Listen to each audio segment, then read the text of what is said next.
دا سړی سره طالبانو دا امام غزالي څه ورته وایي؟ په رب العالمین قسم طالبانو موسیقي ته حلاله وایي. یو درس بیا دیدم درته وایم چې زړه مې ډېر ده که نه تا چې مخکې ویلي یو درس دیده بیا تاسو ته زه وایم.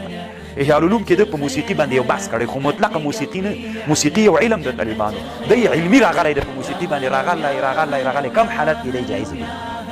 نو اوس طالبانو صحیح ده دا د تفرد ده ټول اسلامي امت نه دا د تفرد ده. اسلامي امت د سره دا خبر نه مني خو ځینې مني ته د مسلمان په حیث ځان نه آینده کې یو عالم جوړوي چې په افغانستان کې دا د ما په کتابخانه کې کوي موسیقي حلاله بولي دلته حدیث نه داسې استدلال کوي څوک حلاله بولي کافر بولي. نو ته به داسې وایې چې ایسته یې واچوه کافر ده که داسې یو پالیسي به جوړوي چې دته به داسې نوم ورکوي چې د اسلامي امت یو لوی محسن امام غزالي. دا طالبانو ځان سره په ژوند کې داسې یو پالیسي جوړه کوي چې اسلامي امت پکې رانغښتی. نو که داسې په دې خبرو باندې موږ هر څوک کافر کوو طالبانو بیا فکر نه کوم چې د دنیا کې ته لالو به تنها پاتې دا ټول علما به بیا څنګه بیا تا سره نه پاتې کېږي.